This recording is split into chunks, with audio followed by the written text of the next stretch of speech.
दोस्तों आज की वीडियो बड़ी दिलचस्प है। जब हम इसको शूट करने गए तो मकसद ये था कि सियालकोट की तारीख को उजागर किया जाए।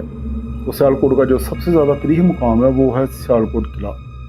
जब हम इसको शूट कर रहे थे तो वीडियो बनाने के दौरान भी कुछ वाक़यात ऐसे हुए कि जिससे ये कन्फर्म हो गया कि सियालकोट किला एक हॉरर प्लेस है और एक पैरानॉर्मल प्लेस में आता है। और हमें ये यकीन हो गया कि इधर दूसरी महलूक का बसेरा बहुत ज़्यादा है। दूसरी चीज़, उस वीडियो को रिकॉर्ड करने के बाद जब इसको सिस्टम में देखा तो उसमें कुछ ऐसी चीज़ें भी रिकॉर्ड हो गई जो 100% इस चीज़ को कन्फर्म करती हैं कि सियालकोट किला एक इंतहाई असेब ज़्यादा जगह है। आप वो वीडियो देखिएगा और हमें ज़रूर बताइएगा कि आपकी इस बारे में क्या राय है। क्या नॉर्मल वीडियो में या नॉर्मल जगह पे ऐसे मामला हो सकते हैं? उम्मीद है कि आज की वीडियो आपको बहुत पसंद आएगी। हमारे साथ रहिएगा, स्टे विद अस और चलते हैं वीडियो की तरफ। आज हम खड़े हैं सियालकोट किला पे। सियालकोट किला सियालकोट का सबसे हाईएस्ट एरिया है जहाँ से खड़े होकर आप सियालकोट का नज़ारा इजीली आसानी से कर सकते हैं। आज की वीडियो बनाने का मकसद ये है कि सियालकोट के तारीख को उजागर किया जाए, सियालकोट के वो मुकाम दिखाए जाएं जो तारीखी लिहाज से एक मुकाम रखते हैं, और ख़ास तौर पर वो गलियां जिसको हम निकाह वाली गलियां बोलते हैं। मसलन एक तरफ से औरत आ रही है और दूसरी तरफ से मर्द आ रहा है तो बीच में सिर्फ निकाह की गुंजाइश रह जाती है। यकीनन ये बात किसी बड़े कुछ छोरे राइटर ने नोट की होगी, अदरवाइज़ हमारा माशरा बहुत बाहया है। अगर ऐसा मौका आ जाए तो यकीनन दोनों में से एक इंतज़ार ज़रूर करेगा। तो चलें दोस्तों, चलते हैं सियालकोट की सैर को और देखते हैं कि हमारा सियालकोट तारीखी लिहाज से कितनी अहमियत का हामिल है। और सबसे पहले हम आगाज़ करेंगे सियालकोट किला से, जो कि अपने अंदर हज़ारों साल की तारीख को छुपाए हुए है।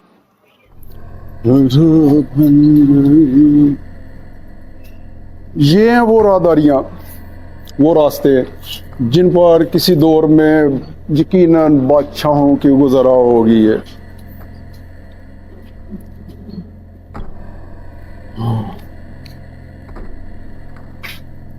अगर तारीख का मुताला करें तो ये जगह बादशाह के बैठने की जगह थी, और यकीनन ये उस दौर में जिसको बोलते हैं दीवान, ये दीवान होगा।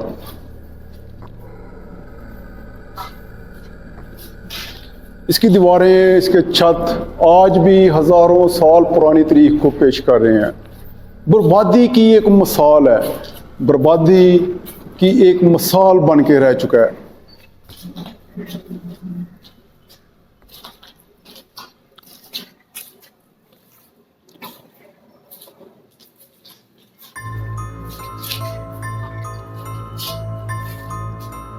ये ऐसे लगता है जैसे कोई कैदखाना है।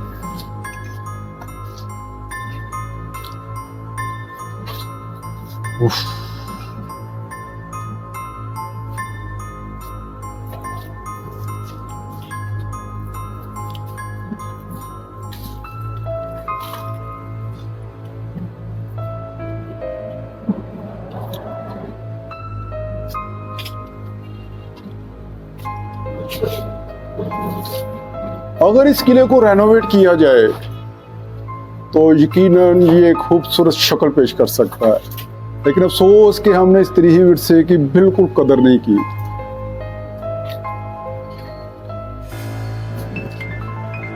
अच्छा, इधर वीडियो को ज़रा थोड़ा सा स्टॉप करके मैंने किया है ज़रा आपको ये बताने के लिए कि जब हम वीडियो कैप्चर कर रहे थे तो उस वक्त माहौल बिल्कुल पीसफुल और खामोश था, बिल्कुल खामोशी थी। और मज़े की बात कि संडे वाला दिन था, कारोबारी मसरूफिश, दुकानें वगैरह कारखाने सब बंद थे, कोई आवाज़ कोई शोर शराबा नहीं था, बिल्कुल खामोशी थी। लेकिन आप इस वीडियो को ज़रा फिर से मैं रिपीट कर दूँ, इसको गौर से सुनिएगा और देखिएगा कि कैसी खौफनाक किस्म की आवाज़ें इसके अंदर कैप्चर हुई हैं। मैं वीडियो को फिर से प्ले कर दूं, जरा इसको गौर से सुनिएगा। इससे मुझे अंदाजा हुआ कि ये जगह बहुत जबरदस्त असेब ज़दा है। इन इमारतों को, इन दीवारों को देखकर पता चलता है कि वो उस दौर में लोग बगैर इलेक्ट्रिसिटी के कैसे गुजारा करते थे, गर्मी को कैसे सरवाइव करते थे। इस कमरे में आप जाएं तो आपको अजीब सी ठंडा का एहसास होगा, जैसे अंदर को पंखा लगा हुआ है। ये बाहर का टेम्परेचर डिफरेंट है और अंदर का टेम्परेचर बिल्कुल डिफरेंट है। यकीन करें इधर बगैर पंखे के सुकून से बैठा जा सकता है। एक आदमी बता रहा था कि ये दरवाज़ा भी उस दौर का है, इसको भी नहीं चेंज किया गया, इसके में जो लकड़ी का काम है आज तक वैसे का वैसा ही है।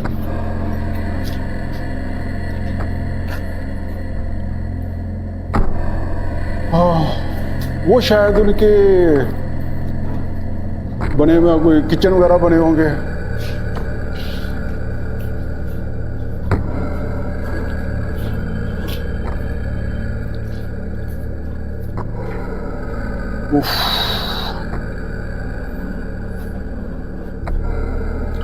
हमें तारीख की कदर ही नहीं है।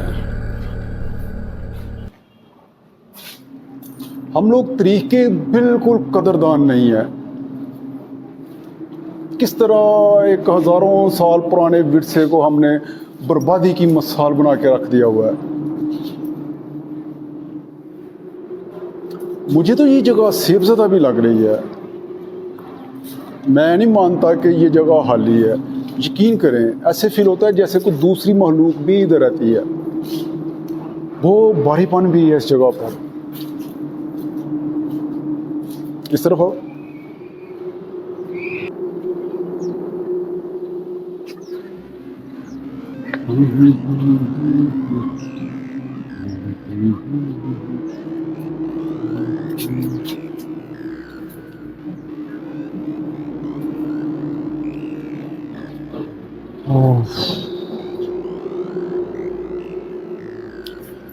ये पक्का देख के मुझे लग रहा है कि इसको आबाद करने की कोशिश की गई है।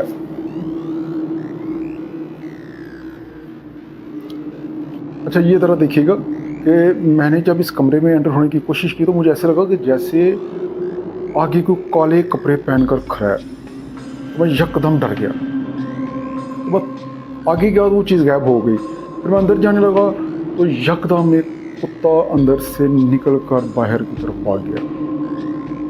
मुझे नहीं समझ आई कि ऐसा क्यों हुआ। और जब मैंने अंदर देखा तो अंदर कुछ भी नहीं था। जब मैं वापस आया नॉर्मल रहा, सब कुछ नॉर्मल था। लेकिन जब हमने इसको वीडियो में लगा के देखा तो अंदर से एक अजीब सी रोशनी भी कैप्चर हो गई थी वीडियो में। अब ज़रा गौर से देखिएगा कि आपको अंदर से अजीब सी एक लाइट नज़र आएगी। वो मुझे नहीं समझ आई वो लाइट किस चीज़ की है। जबकि अंदर बिल्कुल अंधेरा था। ऐसा लग रहा था जैसे छोटे छोटे बल्ब बढ़ रहे हैं।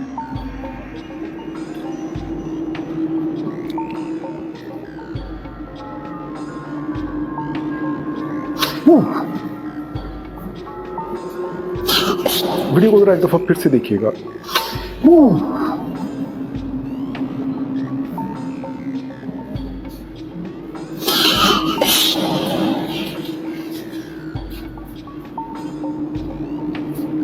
यार इसने तो डरा दिया मुझे। ओए औरतें नहीं।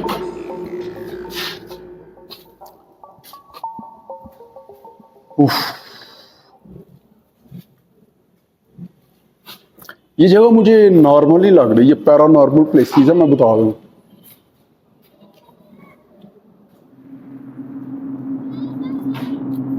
बाहर आओ जरा।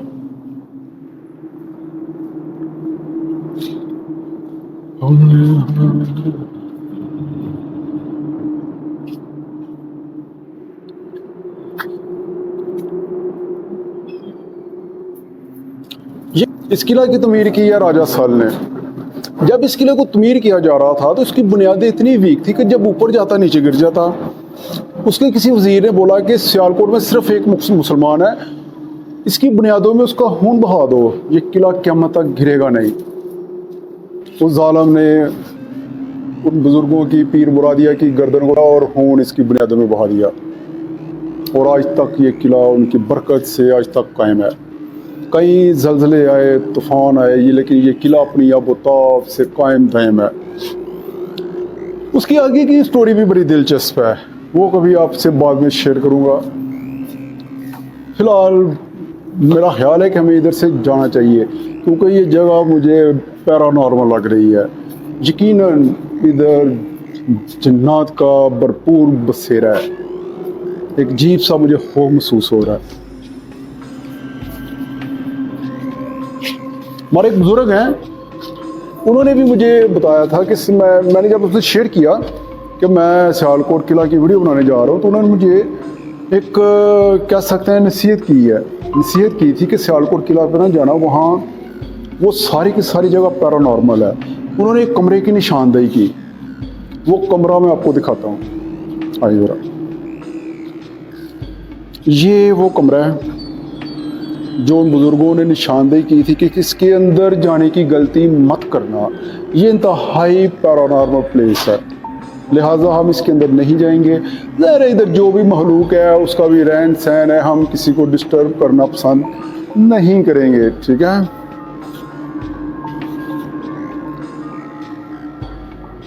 आ जाओ आ जाओ।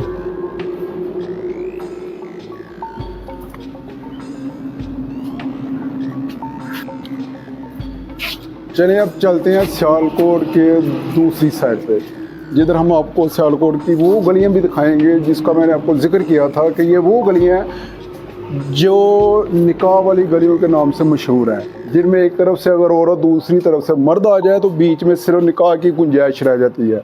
तो चलते हैं अब उनकी तरफ।